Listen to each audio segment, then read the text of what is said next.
দিনবাটি কষা নারকেল piece ready. বীরভূমের শুভেন্দু অধিকারীর সবার আগেই হুমকি তৃণমূলে।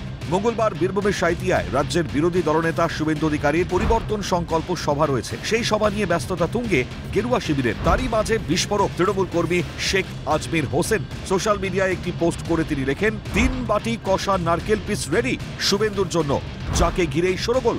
এই পোস্টে শুভেন্দু অধিকারীকে হুমকি দেওয়া হয়েছে বলে অভিযোগে সরব বীরভূম সাংগঠনিক জেলার বিজেপির সহসভাপতি কৃষ্ণকান্ত সাহা। এ বিষয়ে তৃণমূলকে তুলোধনা বীরভূম সাংগঠনিক জেলার বিজেপির সহসভাপতি। তৃণমূল সবসময় ভীতি সন্ত্রাস সৃষ্টি করে। বিজেপির কাছে তৃণমূল কোনো চ্যালেঞ্জ নয়, বিজেপির চ্যালেঞ্জ হলো বেকারদের সমস্যার সমাধান করা, দাবি বিজেপি নেতার।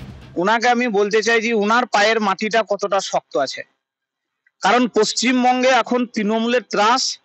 তৃণমূল ভীত সন্ত্রস্ত শুভেন্দু অধিকারীকে নিয়ে, কারণ এই শুভেন্দু অধিকারী বর্তমানে পশ্চিমবঙ্গের বেকার যুবক যুবতীদের কাছে নয়নের মণি এবং তিনি আমাদের কাছে স্বপ্নের ফেরিওয়ালা। তাই তৃণমূল আমাদের কাছে কোনো চ্যালেঞ্জ নয়।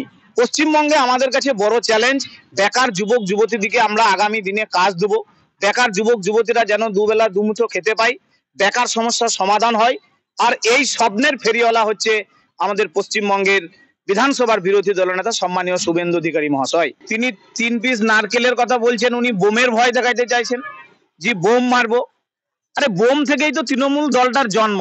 শুভেন্দু অধিকারীকে হুমকি পোস্টের বিরুদ্ধে সাঁইথিয়া থানায় লিখিত অভিযোগ দায়ের বিজেপির। কষা নারকেল বলতে বমকেই বোঝাতে চেয়েছেন তৃণমূল কর্মী, দাবি বিজেপির। তবে আদতে কি বোমা মারার হুমকি দিয়েছে তৃণমূল কর্মী?